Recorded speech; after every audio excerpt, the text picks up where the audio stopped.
Le bendiga, querido hermano y amigo, usted que nos sintoniza. Es un enorme privilegio llegar hasta donde usted está y poder compartir de lo que Dios tiene para nosotros. Abrimos la palabra de Dios y buscamos en el Evangelio de Mateo capítulo 8, versículo número 28 en adelante. Evangelio de Mateo capítulo 8, versículo 28 en adelante, y dice: cuando llegó a la otra orilla, a la tierra de los Gadarenos, vinieron a su encuentro dos endemoniados que salían de los sepulcros, feroces en gran manera, tanto que nadie podía pasar por aquel camino. Y clamaron diciendo: ¿qué tienes con nosotros, Jesús, Hijo de Dios? ¿Has venido acá para atormentarnos antes de tiempo? Estaba paciendo lejos de ellos un hato de muchos cerdos, y los demonios le rogaron diciendo: si nos echas fuera, permítenos ir a aquel hato de cerdos. Él les dijo: id. Y ellos salieron y se fueron a aquel hato de cerdos, y aquí todo el hato de cerdos se precipitó en el mar por un despeñadero y perecieron en las aguas. Amén. Pueden sentarse, queridos hermanos.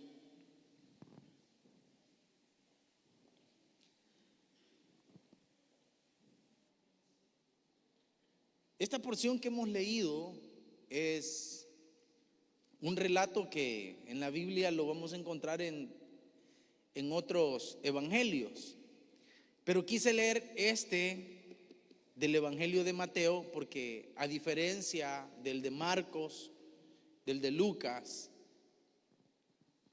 del personaje de que aquí se habla, que es un hombre que estaba poseído por demonios, en el Evangelio de Mateo dice que eran dos hombres, mientras que en el Evangelio de Marcos y de Lucas habla de uno, y se le conoce como el endemoniado gadareno, por ser de la ciudad de Gadara.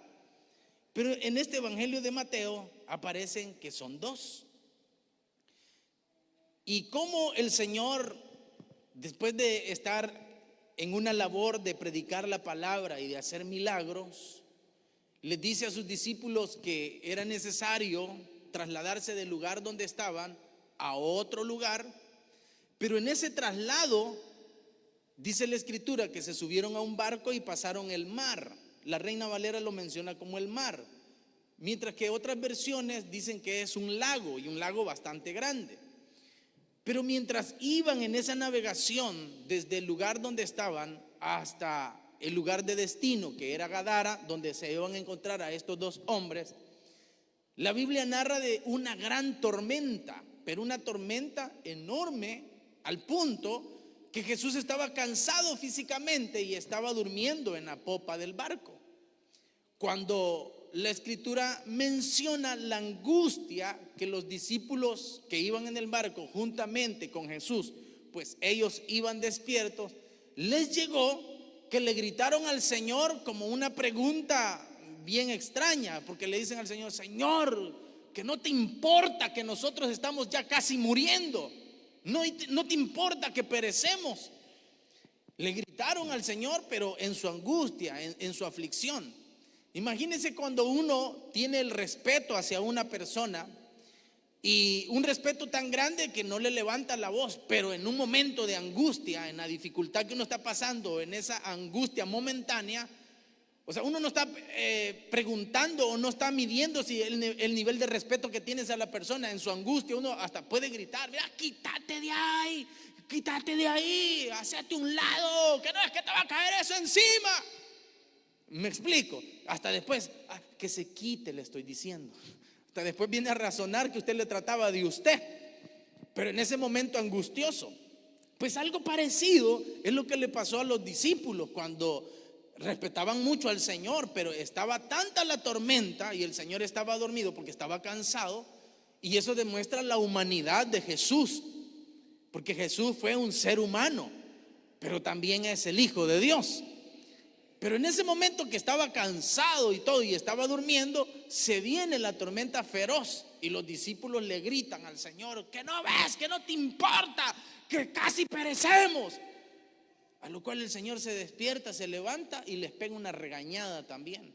Pero no los regaña y no se enoja por el grito que le han pegado al Señor porque le faltaron el respeto. No, sino que le faltaron el respeto no por alzarle la voz, sino por la poca fe que tenían, faltos de fe. El Señor despierta y les dice: ¿y por qué están así afligidos, hombres de poca fe? ¿Y qué sucede después, hermano? El Señor reprende al viento, reprende la tempestad, y dice la Biblia que hubo una gran bonanza. Y los discípulos todavía se quedaron afligidos, preocupados, pero angustiados, pues estaban a punto de morir. ¿Usted cree que les iba a pasar el susto de la noche a la mañana, así de un instante? No, estuvieron a punto de morir. Esos hombres todavía el corazón les palpitaba y casi se les salía del pecho. Estaban afligidos. Pero luego, aparte de afligidos, ahora les viene un tono de admiración, porque se quedan y se preguntan: ¿y quién es este hombre que hasta los vientos, hasta el mar le obedecen? Amén. Ahora bien, hay cosas que de verdad marcan al ser humano, y una de las cosas es esos momentos de angustia y de dificultad, esos momentos donde uno está al borde de la muerte, siente que ya se muere. Por ejemplo, cuando usted está quieto y alguien llega y lo asusta, y usted dice: ay, me asustaste, no volvás a hacer eso. Más es un hijo suyo el que lo asustó, ¿verdad? Ay, me asustaste. Y después de eso, ¡boh!, cae como que si fuera el león, ¿verdad? No volvás a hacer eso, ¿oíste? No es que me podés matar. Le viene una angustia terrible. Y lo peor es que a muchos hasta les queda un fuerte dolor de cabeza, o les queda un dolor en cualquier parte del cuerpo. Y otros hasta han dicho adiós a esta vida después de un susto. Pero ese momento queda marcado en la mente y en el corazón. Ese momento, esa aflicción, esa angustia, es difícil que se vaya rápido de uno. Ese susto queda permanente por mucho tiempo y cuesta después controlarse. ¿De acuerdo? Entonces, como cuesta controlarse, esa escena es difícil que se borre. No se borra, ahí está, ahí está, ahí está. Y luego uno comienza a valorar por qué pasó esa escena. Entonces comienza a culpar. Si alguien lo asustó a uno, comienza a culpar a la persona que lo asustó. Pero si es un susto, por ejemplo, si es un susto cuando iba en su vehículo y casi alguien se le atravesó y casi lo atropella, o casi lo atropellan a usted, y en ese momento o frenó usted o frenaron para no atropellarlo, pero uno se queda al punto de quedarse hasta pálido, a veces inmóvil, estático. Pero uno luego comienza a valorar si de verdad valió la pena salir y que casi lo atropellan a uno. Y uno dice: no, es que por irle a comprar las tortillas a este vago, dice. Usted se la iba a comprar al hijo ahí con qué amor, ¿verdad? Pero después del susto ya no dice a mi hijo y con qué amor, sino por irle a comprar las tortillas a este vago que no pudo traerlas él. O culpa al de las tortillas: porque no me las trajo, hoy tuve que ir. Y uno anda buscando, en ese momento angustioso, anda buscando a quién culpar. ¿De acuerdo? Ahora imagínense cómo los discípulos se sentían después de ese momento tan terrible, y luego se tienen que bajar de la barca y encuentran a dos lunáticos, a dos locos, gritones, todos mal vestidos, todos hediondos, despeinados, todos barbudos, todos peludos, que estaban como locos, y se ponen a hablar con Jesús. Imagínense cómo se sentían los discípulos: casi morimos solo por venir a ver a estos locos. No sé si me entiende lo que le estoy diciendo. O sea, casi morimos, por poco nos morimos ahogados. Gran angustia que hemos pasado, gran regañada que nos ha pegado el Señor, que nos dijo que éramos faltos de fe, solo por venir a ver a estos locos. Como que no era cosa de gran valor, ¿verdad? Más el susto, y como que no valía la pena ir a ver a esos locos, que ni la misma familia lo querían, ni los mismos paisanos, ni los mismos de Gadara lo querían a esos locos. Ahí los tenían todos aislados. ¿Por qué? porque vivían en los sepulcros, se hacían daños ellos solos, casi se mataban. Dice la Biblia que gritaban sin sentido. O sea, era gente prácticamente indeseable de estar cerca de ellos. Eran un peligro para la ciudad. Pero por ello llegó el Señor. Entonces, posiblemente que ni la familia ni los lugareños de ese sitio no los amaban, no los querían. Y lo mismo pudo haber sucedido con los discípulos al otro lado. Y venimos por estos locos. No, qué barbaridad. Pero vamos a ver un Jesús bien diferente, tanto a los lugareños como a los discípulos. Porque para Jesús esos locos sí les importaba. Y por eso se habían arriesgado a cruzarse ese lago y pasar esas tormentas, porque el Señor los amaba. Y llega y comienza a platicar, pero antes de platicar sucede algo. Y es de que estos hombres le dijeron: ¿qué tienes, Jesús, Hijo del Dios Altísimo? ¿Qué tienes con nosotros? ¿Por qué nos atormentas antes de tiempo? Luego nos vamos a dar cuenta que el Señor les pregunta: ¿y cómo te llamas? ¿Cómo se llaman? ¿Y qué les respondieron? Legión, porque somos muchos. Entonces el Señor no estaba hablando con los locos, con los seres humanos. Estaba hablando con los que estaban poseyendo esos cuerpos. Eran legión de demonios. Eran muchos, pero muchos demonios los que estaban morando en esos personajes. Amén. Pero esos demonios van en su angustia, porque cuando vieron a Jesús se angustiaron tanto que comenzaron a gritar y le dijeron algo: ¿por qué nos atormentas? Si Jesús iba llegando y ellos se sentían atormentados. ¿Sabe por qué? Porque Jesús es luz y las tinieblas huyen cuando está la luz. Entonces los demonios, como estaban en esos cuerpos, cuando vieron a Jesús comenzaron a gritar, pero también le dicen, aparte de que ¿por qué nos atormenta?, le dicen la frase: antes de tiempo. Y ahí ya nos da una luz eso. O sea que los demonios saben de que tienen un día donde van a ser juzgados. Saben que hay un día donde el Señor va a juzgar, va a condenar a estos malos espíritus. Pero en ese momento que los miran, le dicen: antes de tiempo nos estás atormentando. Y es que el Señor no estaba atormentando a los demonios. El Señor llegó a liberar a esos dos hombres. ¿De acuerdo? Los llegó a liberar, y como los llega a liberar, el tema que estoy desarrollando hoy se llama el que nos liberta. Porque igual que estos hombres, posiblemente ni la familia, ni los lugareños, ni las personas que nos rodean pueden mostrar ese verdadero amor y ese verdadero cariño, o esa destreza de cruzar algo que pudo haber ocasionado la muerte de las personas, de los que abordaban la barca. Posiblemente las personas, así como los discípulos, pudieron decir: nos estamos arriesgando la vida solo por esta gente que ni vale la pena. Pues esa gente que muchas veces pensamos nosotros que no vale la pena, hemos sido nosotros mismos también. ¿Has sido visto en poco por los tuyos? ¿Has sido visto en poco por los demás? ¿Te han señalado, te han criticado? ¿Te has sentido menos que todos? ¿Te han hecho sentir mal? Y a veces hasta gente que uno piensa que nunca se va a portar de esa manera. Es posible que ayudarte a ti otros tengan la intención: le voy a ayudar a este. Ay, no, pero mejor no, porque mucho cuesta. Ese sería el caso de los discípulos: a venir a ayudar a estos y casi morimos por esto. No, esto no vale la pena.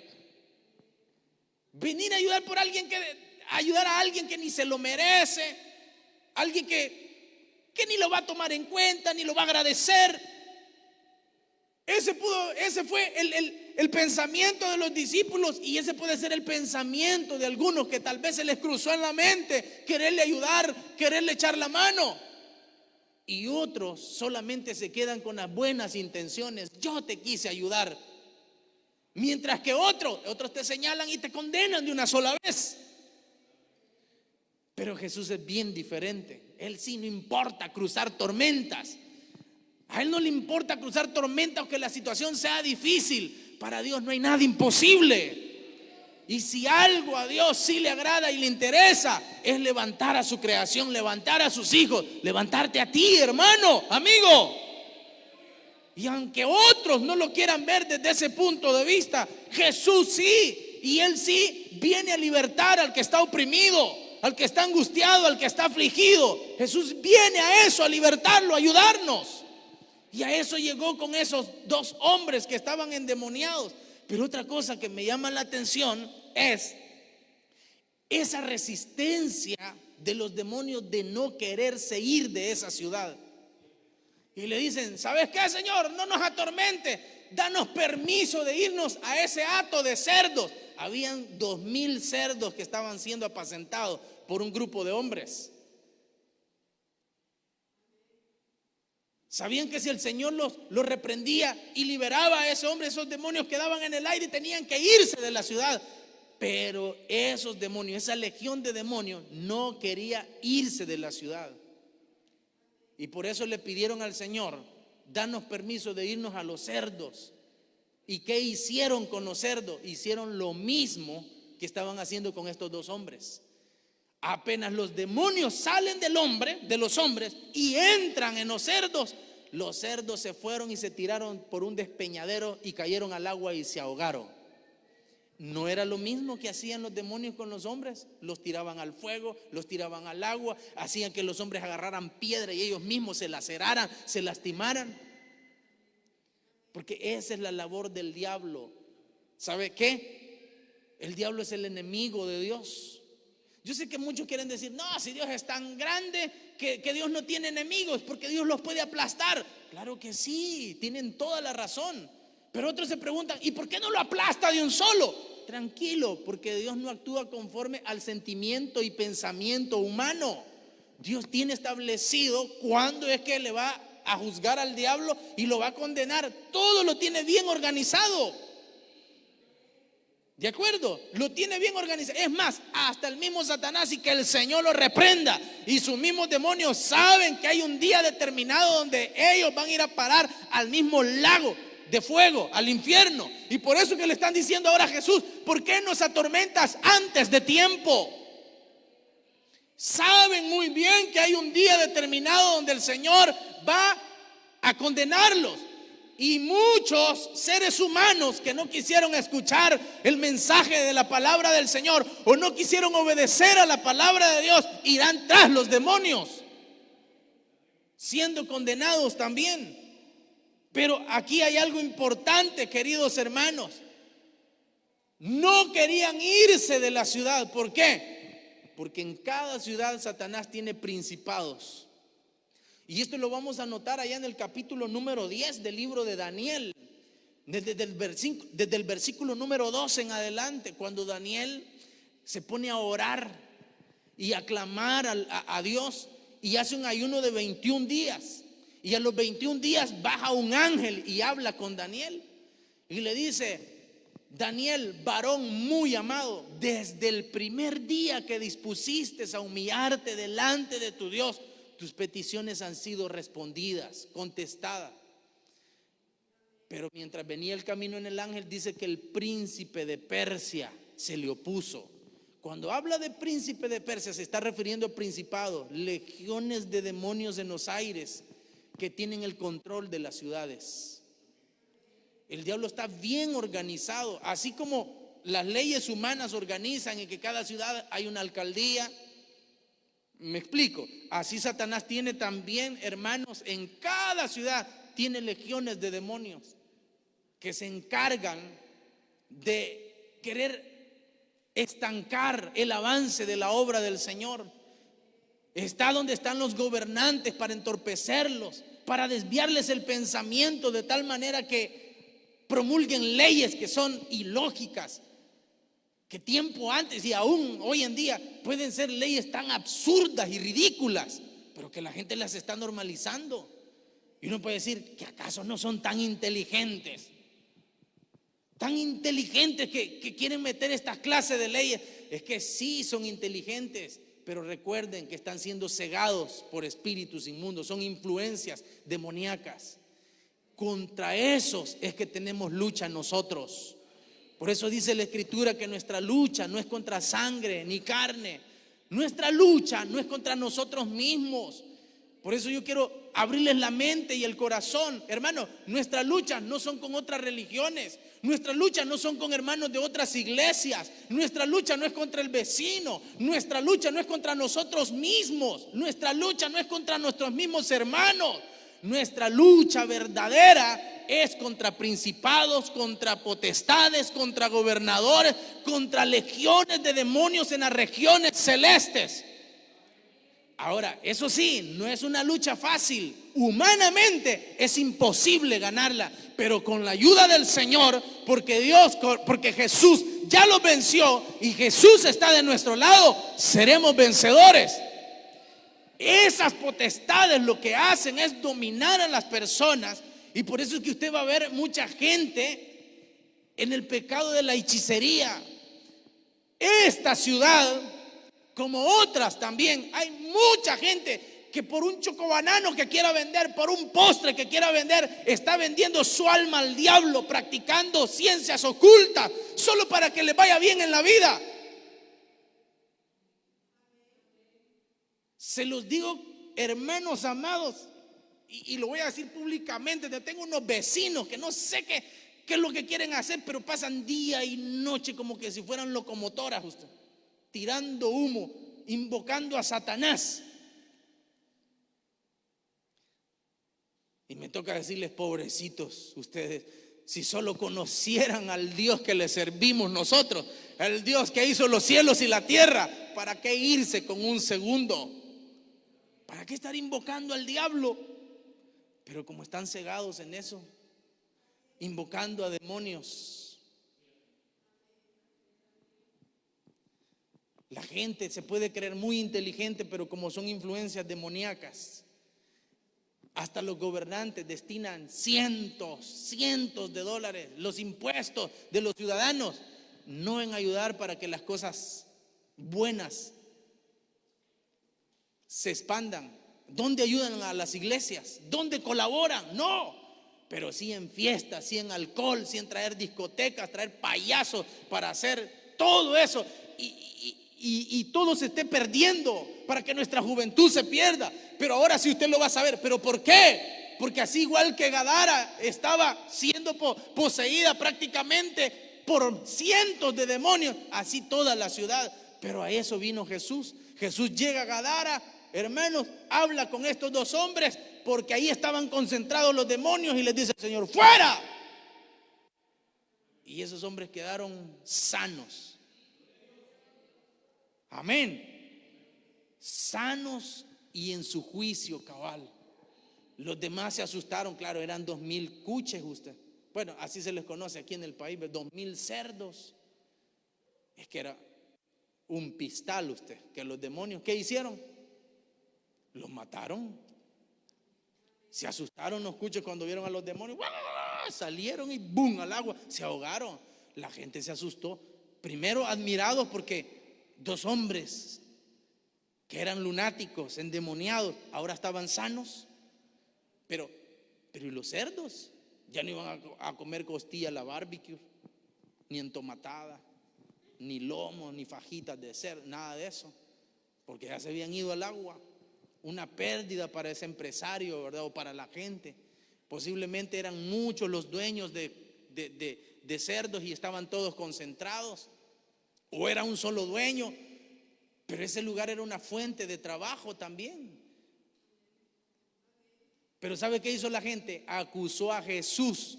No, nos das miedo, mira, nos quitaste la fuente de empleo, no, nos quitaste nuestra riqueza, nuestro patrimonio, mejor andate de aquí. Es que no fue Jesús, fueron los demonios, y que el Señor los reprenda.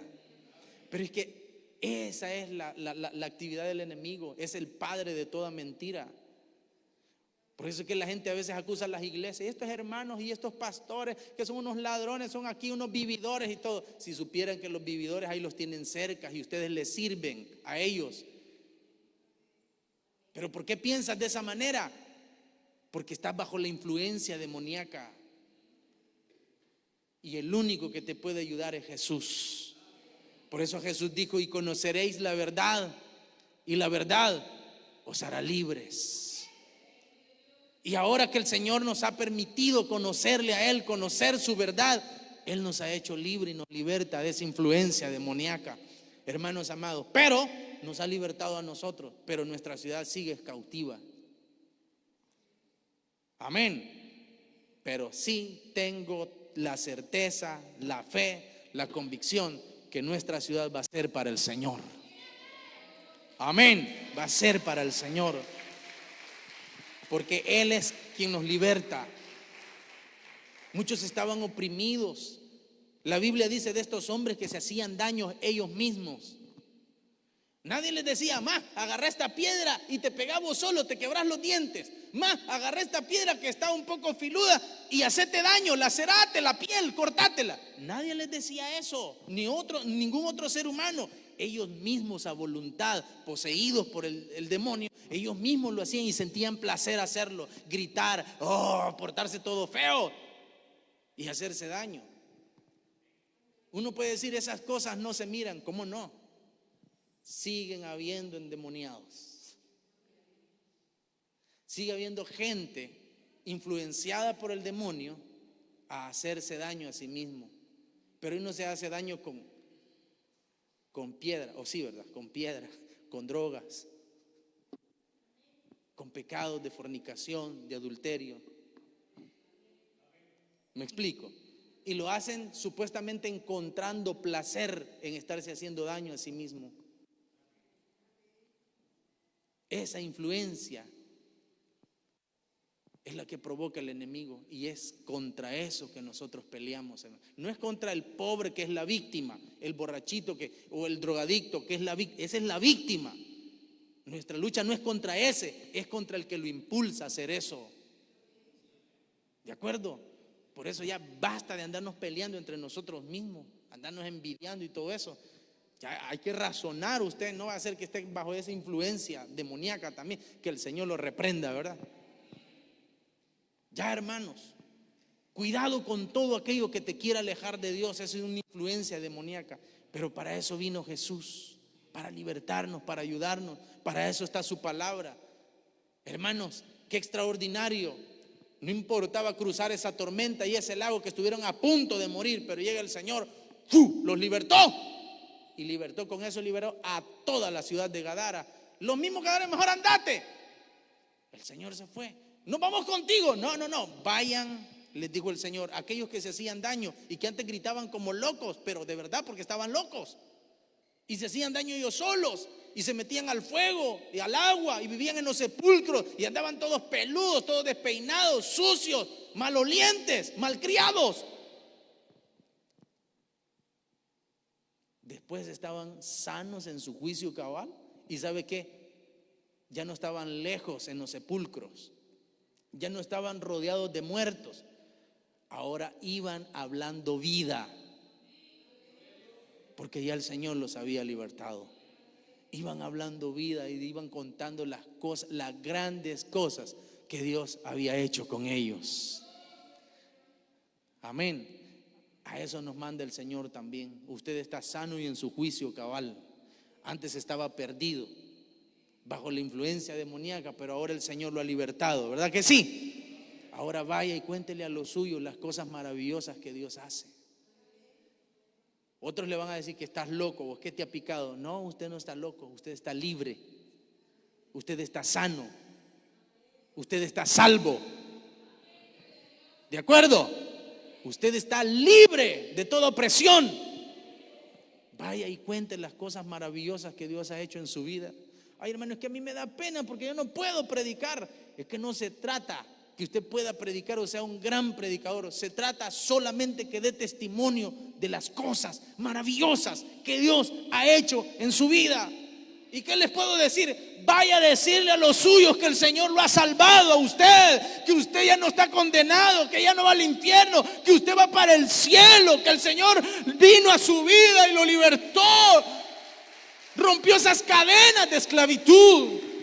Que antes usted estaba perdido en el enojo, en la droga, en la fornicación, en el adulterio, en toda esa situación. Pero ahora el Señor lo ha libertado. Hable de eso. Que usted ya no depende de estarse envenenando ni haciendo daño. Que ahora usted depende del Señor y que es su deleite adorar a Dios y servirle. Amén. Cuando le pregunten de la iglesia y le diga a la gente, haga comentario: ay, es que ahí en la iglesia es muy aburrido, ahí le prohíben vestirse de esta manera, le prohíben esta manera. No, hermano, usted no se sienta así. Usted dice: no, hombre, estás loco, eso no es así. En la iglesia es el lugar donde vamos y adoramos al Señor. Vieras qué lindo es, vieras qué hermoso, qué precioso es adorar a mi Dios. Cuando usted habla de esa manera, la gente se queda así como: no es el concepto que nosotros tenemos. Pero por eso es que me preocupan cristianos todos apagados, que hasta cuando vienen al culto todos lelos se miran. No están convertidos, quizás no han sido liberados, pero hoy los va a liberar el Señor. No adoran, no cantan, no aplauden, no abren su boca, nada. Mientras que hay otros que hasta lloran en la presencia del Señor. Ya quisiera hasta saltar usted adorando al Señor, y otros dormidos a la hora del culto. Qué barbaridad. Descuidados totalmente. ¿Usted cree que esta gente habla bien de la iglesia? No, son de los que hablan mal, que ni se congregan también. Y cuando le pregunta algo de la iglesia: ay, la iglesia, ay, no es como antes, que se sentía la gloria del Señor. ¿Y cómo va a sentir igual si ni se congrega? Allá a los 15 días, una vez al mes viene. ¿Y cómo lo va a sentir igual si anda más perdido que a saber qué? Que los gadarenos esos.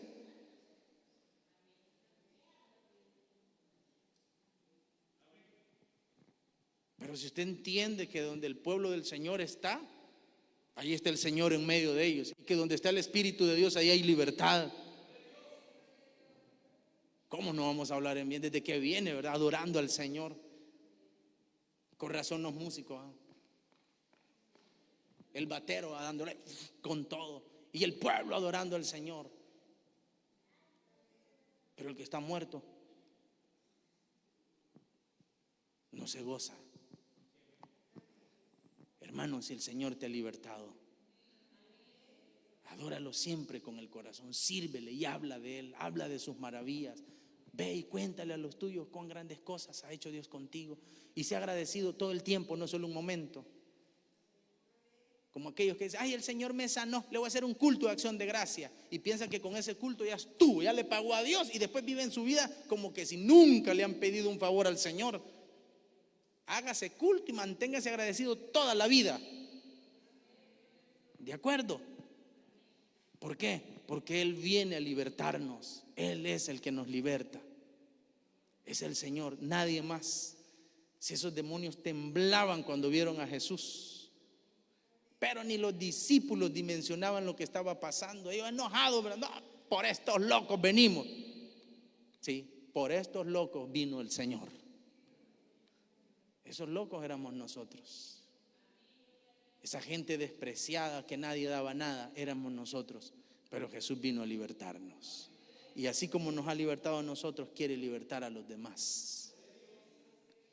Pero ¿cuál es la manera de cómo los va a libertar? Es a través de nosotros. Por eso vamos y contemos cuán grandes cosas ha hecho Dios con nosotros. Vamos a orar.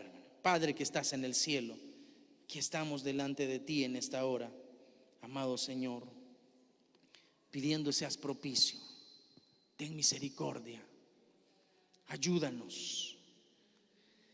Señor, hoy entendemos que tú nos libertas. Hoy entendemos, Señor, como lo dice tu palabra en Gálatas 5:1, Cristo nos libertó para que vivamos en libertad. Por lo tanto, manténganse firmes y no se sometan nuevamente al yugo de esclavitud, porque Cristo nos ha libertado. Ahora bien, el Señor es el Espíritu, y donde está el Espíritu de Dios, ahí hay libertad.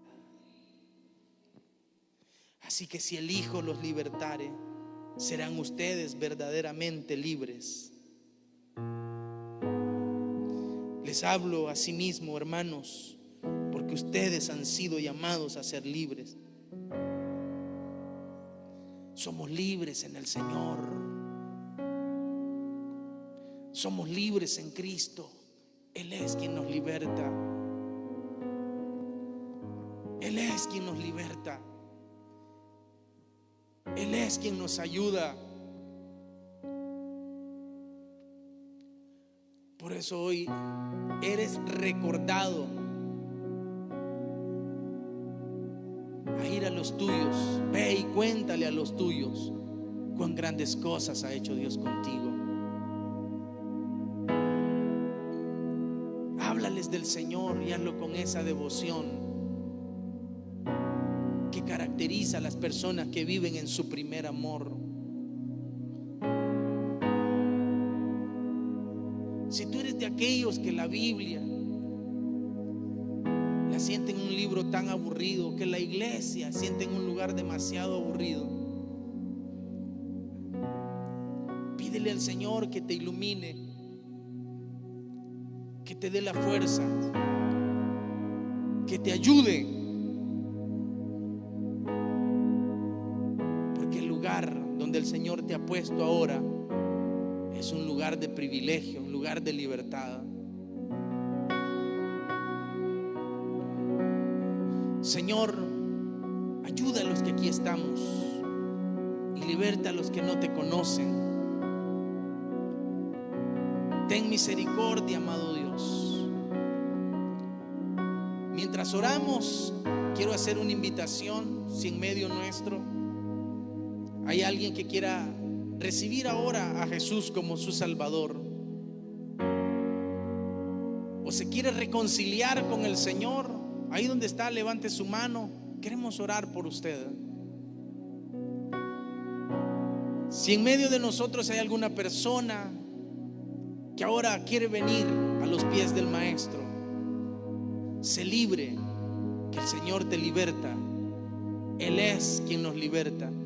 Hoy te puedes entregar a Jesús o te puedes reconciliar. Levanta tu mano ahí donde estás. Quiero orar por ti. Levanta tu mano ahí donde estás. Queremos orar por ti.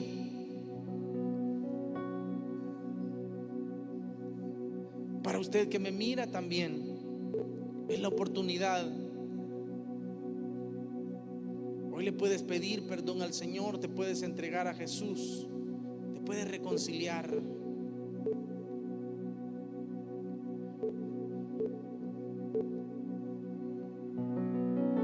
Dile al Señor: aquí vengo delante de ti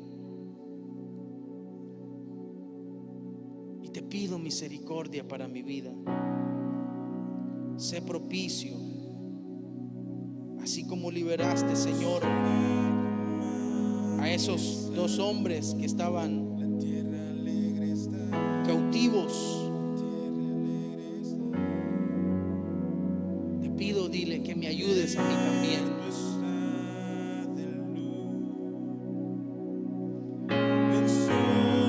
Aleluya.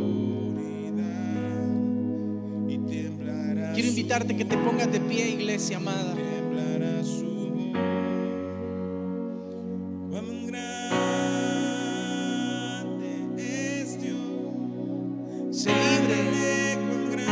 Sé libre y adora al Señor. Levanta tus manos. Levanta tus manos y dile: Señor, gracias. Gracias por liberarme. Gracias, Señor, por romper esas cadenas de pecado. Gracias. Todos lo verán. Aleluya. Es Dios. Bendito eres por siempre. Te agradecemos, Señor. Es Dios. Aleluya. Cántale con gran. Bendito eres por siempre, Señor.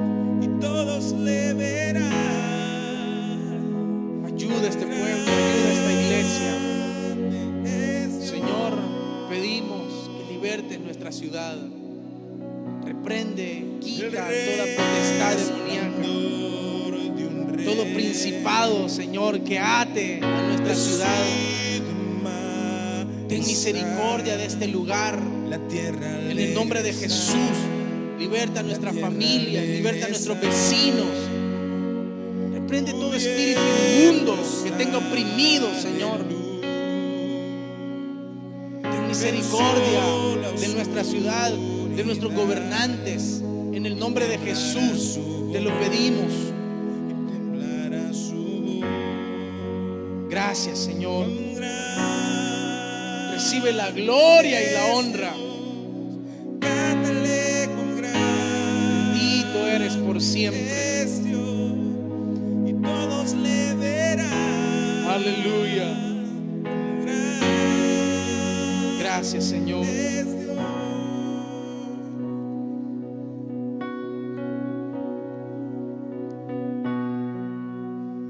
Somos libres porque Jesús nos ha libertado, porque Él derramó su sangre, porque Él ha perdonado nuestros pecados. Así que a Él sea toda la gloria y la honra por siempre. Para usted, mi querido amigo y hermano, que ha estado en la sintonía en cualquier parte del mundo donde ha estado ahí sintonizándonos, desde aquí le enviamos un fuerte abrazo y le decimos también que ese Dios que nos ha libertado a nosotros es el Dios que lo ha libertado a usted. Por eso, ánimo, cuéntele a los suyos cuán grandes cosas ha hecho Dios con usted.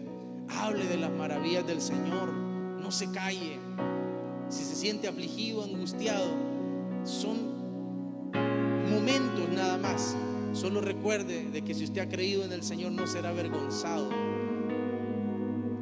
y que Él nos ha dado vida, y vida en abundancia, y vida eterna.